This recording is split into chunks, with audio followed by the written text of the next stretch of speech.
When we began this thing, there was basically young yet already battle-hardened guys out there.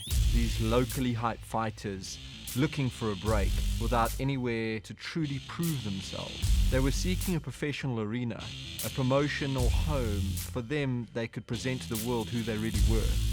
All of them walked down that ramp and came back with a true desire.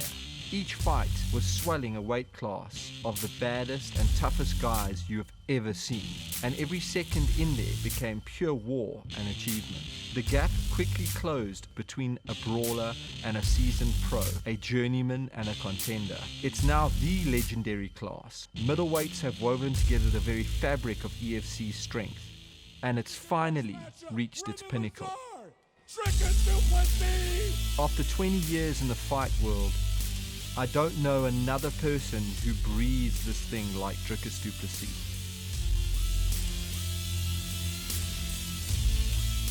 His desire to be the greatest there ever was on the continent and beyond is felt in every encounter.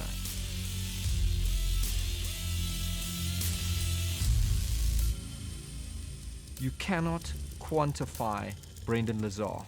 He injects equal parts fatherly nurturing and unpredictable fight-mongering into his bold life. A true supernova, superheading 2 reality TV shows. As a fighter in the first, he stepped on each one of those contestants with conviction. And as a coach in the second, he cemented his legacy by laying aside MMA's great past and seeking out its in-your-face future. This is the countdown to EFC 83, proudly brought to you by Betway. So I'm originally from Hartbeespoort and directly after high school, I moved to Pretoria to study at Tuks, more directly to be closer to CIT because I started training at CIT when I was still in school. It was actually no question of where I would be going after school. I knew that fighting is what I want to do. I also played rugby very competitively, and the whole culture in Pretoria, rugby is massive. I mean, the House of the Bulls is right here. It's a very big city and it's a big market for what we do, and that's why I believe EFC has been so successful in Pretoria since we moved to Times Square. It's the people here always has something for competitiveness, and what do you get more competitive than MMA? And now, from the Sun Arena, Times Square Casino, Pretoria, South Africa, the time for talk is over. It's time to knuckle up and throw down.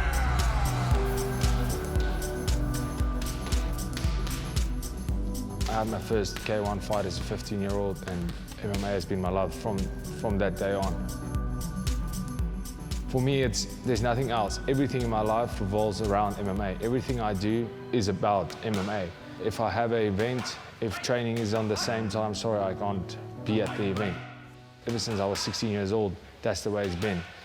My career comes first, and I always put my career first, and I believe that's the secret behind my success. Having a coach like Monet, he's not only a coach, he's been in the game forever. He understands that it's all about building your career and making the right moves at the right time.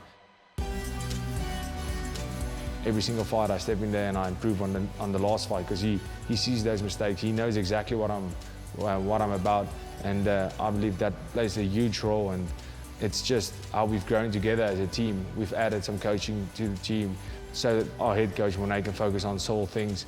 And I believe if you don't have someone like that, it's very hard to put your whole game plan together. You're just going to go and wing it. And I've never been in that situation. I've always had a perfect game plan of what I have to do when I fight, how I'm going to fight which opponent, and exactly how to beat him.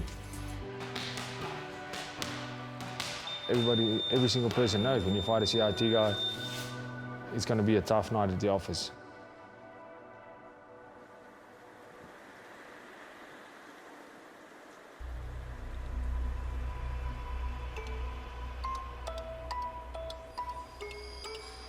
I've lived in Johannesburg for 35 years, and I think it's definitely brought me up to be a tough person that I am. We live a very fast-paced life in Johannesburg, and yeah, you know what, it's survival of the fittest out here. You know, the legacy for me is about but what I believe I can achieve within myself. It's for me to see how far I can really go with this. You know, I believe in myself, and the awesome thing about it is that not even I know what I'm going to do. You know, there's so many surprises in this game and anything can happen, but I know that if I put my head down and just get the work stuck in, I can be on top of any situation. And, you know, that's why I do it. I just want to be the best and know that whatever I'm trying, I'm going to achieve it. When you're inside the hexagon, it is you and you alone, all right? There's no other person that's going to make you do it but yourself. And, you know, my training over the years, that I've been with a lot of different people. You know, I've never really had guidance from one singular coach. I've always hopped around and, you know, just absorbed and taken everything from all the different people out there. And I believe that's why I've, you know, achieved what I have, and I think I've got quite a broad knowledge in mixed martial arts. I got the best wrestlers, I got the best stand-up people. You know, my coach, Gert Strydom, is the best boxing coach. And that's what I'm looking for, you know. I just didn't stay with one particular gym. I thought, you know, there's a lot of room for improvement. And that's why I seeked, you know, more knowledge.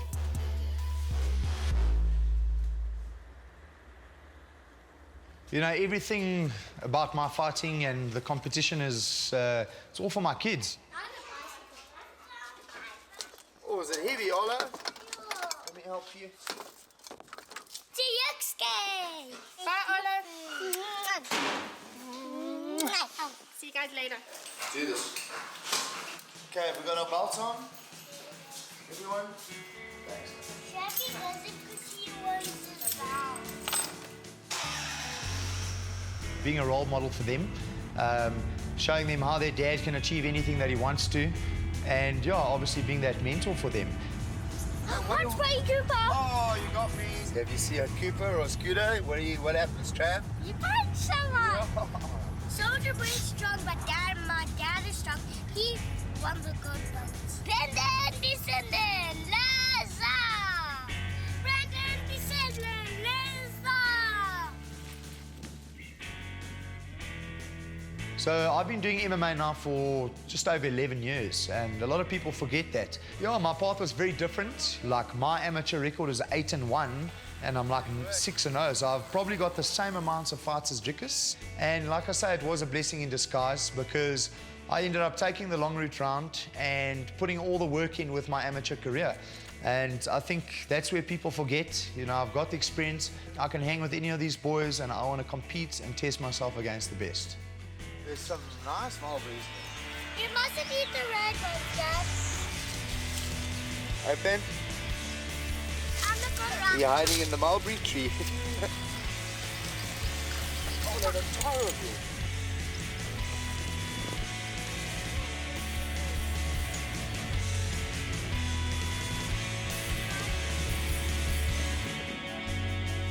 And we're going to the moon. to the moon. Let's go to the moon. Whoa! What about Pluto? It's the furthest one away. We're going to go the highest.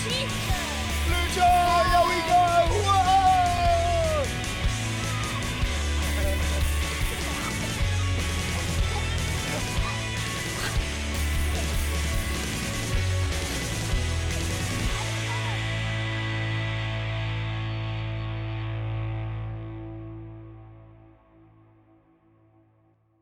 I was 16 years old when I went to watch my first EFC.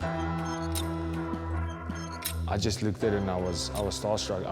I didn't really know any of the fighters that good. I've seen some guys in magazines, and now that they are training partners and they were my mentors growing up, I looked at it and I knew this is what I want to do. I love this. And to think my only dream was to have one fight in the EFC one day, and here I am, a double division champion. It was literally 6 months after high school that I made my professional debut, and it was so overwhelming. I was just literally doing whatever my coach told me to do. I was like, yeah, if you think I'm ready, let's do it. It was the weirdest feeling, being the youngest signed fighter in the UFC, fighting a guy with 6 fights. Unfortunately, a massive accident. As we fell to the ground, his knee popped out. It was a horrific accident, and it was terrible that it ended that way. I was just happy to get a win. My first 4 fights I had within 6 months in the EFC. I fought back-to-back events the whole time. I fought Bruno Makudu for his debut in my second fight. also getting a first-round submission victory over him. It shot me up into the main card for the first time, and it was also a very short notice. Directly, it was 3 weeks after that Makulu fight. They put me up against JC Lambert with quite a lot of experience, and he's a brilliant fighter. Really, it wasn't a technical fight, it was just a brawl. And my first ever main card fight, and we got fight of the night. And that fight, everybody says, I remember your first fight. And that wasn't actually my first fight, it was just the first fight that put me on the map. It was 2-3 months after that, on 2 weeks' notice, I said, I'll take the fight against Donovan Hawkey. And my coaches and everybody were like, are you sure? And I'm like, yeah. And at that stage, he was the most experienced guy in the whole organization. I had 3 fights under my belt. This guy had 33 fights. He was a 33-year-old man. I'm a 19-year-old kid. This guy, I literally had posters of him on my wall. He's a legend and pioneer in the sport. And I remember that fight. I said, just before the fight, I said, this guy is a legend, and if I beat him, that's my way of becoming a legend. And I did that in spectacular fashion, TKOing Donovan in the first round. And I have to say, that fight was the only fight I've ever been afraid of another human being in my life. He doesn't give a shit about anything. He was literally just there to take your head off. And I had a game plan, get this guy to the floor and just smash him. Like, when I won that fight, that was the biggest victory for my career before becoming a champion. Just beating a legend like Donovan Hawkey was such an honor for me, and it was so awesome to compete against someone of his stature and see that I can compete with the best that the organization has to offer. He is now fighting in the biggest fight of his career for the middleweight title. His name is Dricus du Plessis. So after 4 fights, I always said from the day one, I won 5 fights and I'm getting that title shot. And after 4 fights, beating Donovan Hawkey and being on a tear, I got that title shot. Crazy to think he was actually sitting in the stands in EFC a couple of years ago, and he's going up against the reigning and the very dominant Gareth McClellan. Since the start of the EFC promotion, I've been the biggest fan and literally been to every event. Ever since I got into mixed martial arts, I never had the desire to jump in a cage. It was purely for fitness, and eventually along the way, the guy said, you're pretty good at this. Why don't you, take it to the next level? I decided, well, let's give this a go. Probably 9 to 10 years ago, I signed with the EFC, and I was supposed to fight Gareth McClellan on my first fight. And that fight never happened or never took place. The reason was I actually broke my nose. Just watching the fighters, I've always known that I can hang with any of these guys. I've never been, super impressed with any of their skills. And, since I was supposed to fight Gareth in the middleweight division, since I think it was EFC 2, I've been following very closely and watching that division over the years. I believe in that fight. You're so pumped up, and you are as a young kid. You're just riled up. Everything, like, you're just on the tear. You just think you're gonna get this over and done with, and that's where experience comes in. I guess that's where a champion's experience comes in. Listen, that fight, there was moments in that fight where I literally thought, no, I haven't. And I mean, I gave him a massive fight, but he weathered the storm. And after that, when he got me, he choked me out.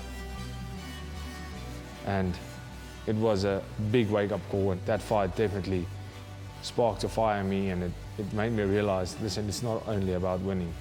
Like, you go out there, it's a 50% chance of winning every single time.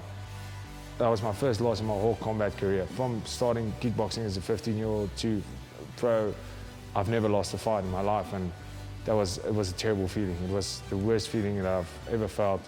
These are all guys I know I can beat. And eventually I said, enough's enough. It's time for me to get stuck in here and show these guys my potential. I can hang with any of these boys, and I want to compete and test myself against the best.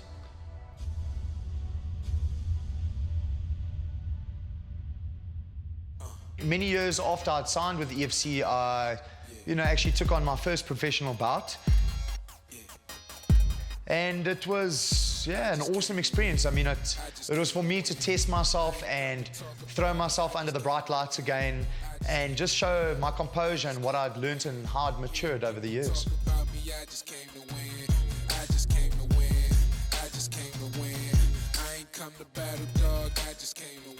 After I was victorious on my first professional bout, I think that's when you realize a lot about yourself as a fighter and, how far you can really go with this. So that really lit the fire inside of me and made me chase my desire. These guys are now going through huge changes in their careers. Brendan Lesar has just won for the first time as a pro. Dricus du Plessis has just lost for the first time as a pro and deciding to move to welterweight. Their trajectories are so different at this stage, but they're heading towards the same goal. We always knew that I was a small middleweight. I was walking around close to the weight. And I said, listen, I can make welterweight. Let's give this a shot. We made a test cut. We made sure everything's possible. Because at that division, I knew I was stronger and I could definitely do it. I knew I could win that belt. I made my welterweight debut as a headliner EFC 40 against Dino Bagatine. And my first cut down, I was extremely sick in that fight. But that's my favorite fight, my favorite performance to date. It was such a massive event, me and Dino. And he always comes to fight and he's always the exciting guy to fight. And I knew that if this guy, we're going to keep this standing for a long while. It was everything. It was wrestling, grappling, stand-up, mostly stand-up. And it was such a back and forth fight. It was my first fight as a welterweight, and I just went on a full fight tear in welterweight division. I was just tearing through that division. I was so much stronger than all my opponents. And the new EFC welterweight champion of the world, Dricus du Plessis. Dricus has now taken a short notice fight against Rafał Arachak, an absolute beast in the Polish divisions. He decides to have a middleweight run, take on Rafał Arachak, and move up a weight division to take on the then champion Yannick Bahati. I always knew when I get older, fighting at middleweight is going to be my end destination. And when I got the shot against Yannick, I knew just keep on winning, just keep on doing great things, and something like that's bound to happen. He was just, at that show, making such a noise in the EFC. He was basically on everybody's mouths because the way he talked, the way he was just, and he was backing it up. He was just submitting everybody. South Africa, all right. What are you going to do? There was no doubt. When I got that fight, I was super excited, and there was nothing that was going to stop me from beating Yannick Bahati. I just knew that the way he fights, I can counter that fighting style any day and make it a hard fight, and when the fight gets hard, I'll get that victory.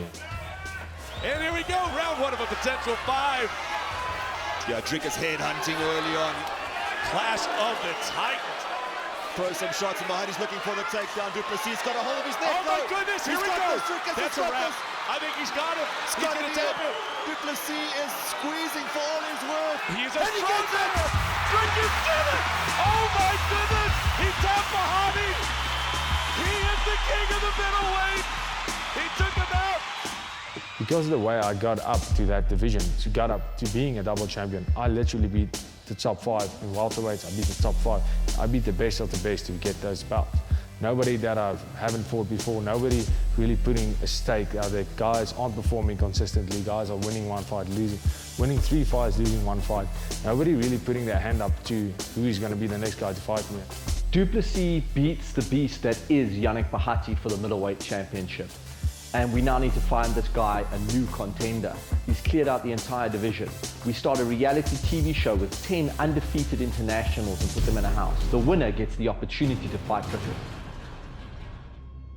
It's Team Penna versus Team Syed.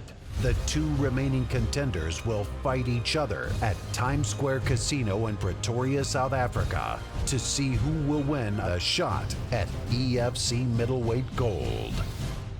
I was actually away for the weekend with my family, and I saw an advertisement come on the EFC site. The shot was in the middleweight division at middleweight gold. And I think I jumped on the phone straight away with Graham and said, listen, bud, this is my time. So I think a lot of people don't know, my experience within the TF1 house. It's not an easy thing. So leaving your family for 6 weeks is difficult enough, but having to fight 4 times in 6 weeks is really the challenge. Having said that, I was focused on beating every single unbeaten fighter that I was put in the house with. That was the goal. As a 2-division champion in EFC, Dricus du Plessis gets the opportunity to go and fight for the KSW belt, the biggest promotion in Europe.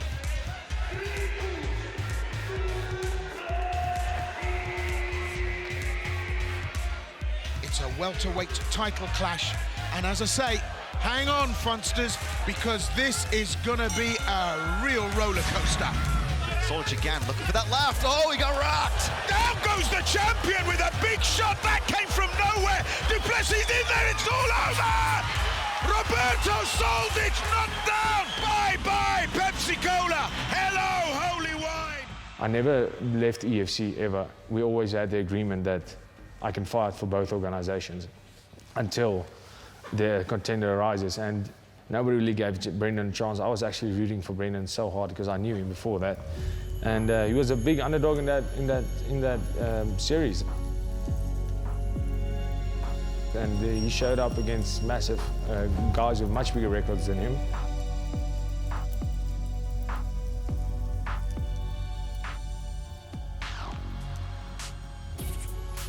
You know, the fight with Ibrahim Amane was a real blessing in disguise.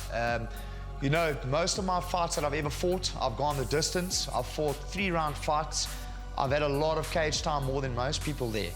And you know, that was the reality check when I've never lost a round. And I dipped my head and got caught in the last 7 seconds. Go to the end. Oh my gosh. Right at the end.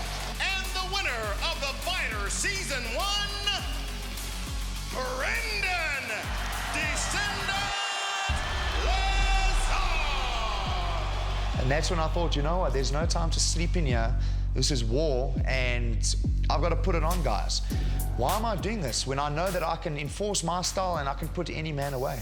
I looked at this guy's fight to win Ibrahima, and I just realized that fighting this guy, there's no benefit for me in it. He hasn't fought anybody of note, and he did work so hard to get what he deserved, but it wasn't didn't make sense for me. Dricus du Plessis refuses to fight Brendan Lesar at this stage in his career. And we've got to come up with another option in order to keep that division and its momentum going. You know, when I heard the decision that Dricus didn't want to fight me, you know, quite frankly, at that stage, I wasn't really upset about it. And I remember his reasoning saying that it was a big risk for him. And you're damn straight it was a big risk for him, because let me tell you, you thought I was a 2-0 fighter, but I was going to ruin your dreams for you. It would have possibly been a better option for Dricus to fight Brendan Lesar right after TF1. When they told me, listen, if he fights Gareth, and he beats Gareth, will you fight him then? I said, absolutely. I believe I did him a huge favor, and myself, because I could have fought him after beating Gareth, or I could have fought Gareth, which is a much bigger name. So that's a win-win for both me and, you know, for him, he comes into this fight with a whole lot more confidence. He hasn't fought anybody before that. He hasn't fought any names before that. And this just showed that, listen, maybe he is making a case. This guy really defies the odds. He really went past what he can do, and he did what people thought was impossible. And then what does he do? He proves what is possible. He's believed that he could beat Dricus du Plessis from the time he won the Fighter Season 1. He never got that opportunity, but he knows that if he wins this title, that gets him a date with destiny with Dricus, and that's what he's been wanting for a long time. There's a lot left. McGillis down. He's finished. Oh, what a shot. Wow. Unbelievable. With the greatest upset in the history of African MMA. Oh my word. No one gave Lesar a chance, and boy did he prove everybody wrong. You know, on Dricus's part, I think it was probably a smart move to delay it. You know, he didn't want to really ruin the opportunity for himself. And I think he did think I was a threat. That's the reason why. Brendan's going to realize why I am seen as the king. Brendan keeps on telling himself he's the underdog and that I'll be underestimating him. That's where his head is at. His head is at me underestimating him, and that might lead to him landing another lucky shot and him actually having a chance to win. He has to remember one thing. Over the past 5 years, I've been the favorite. I'm used to being the favorite. Oh my goodness! He is the king of the middleweight! Dricus is the real deal! I know my style seems a little bit wild and elusive, but the fact of the matter is you're going to see that punch or that kick or that elbow or knee coming from any which way or direction. All this stuff is planned and calculated. So, you know what? Keep on thinking it's lucky. This division, these athletes, this championship 14th of December, Times Square, Sun Arena. Finally, it's happening. I can't wait to fight now. I can fight often at this weight, and I can't wait to just prove it that, listen, I am still the best on this continent. This fight to me is, I like to refer to it as the closing chapters. You know, ever since I went into TF1 and I worked my way through, had to fight Soldier Boy, and now we're finally here. I think this is the, you know, the final story in the closing chapters, and it's the one that everyone wants to see. If you're the underdog, I'm going to show you why you are the underdog, and you deserve to be the underdog, because I am the number one and I'm the favorite. What? It all happens for a reason. The stars are going to align and everyone's going to see the moment. Don't worry, bud, your time will come. This is your next matchup for the EFC middleweight champion, Lesar, Dricus du Plessis.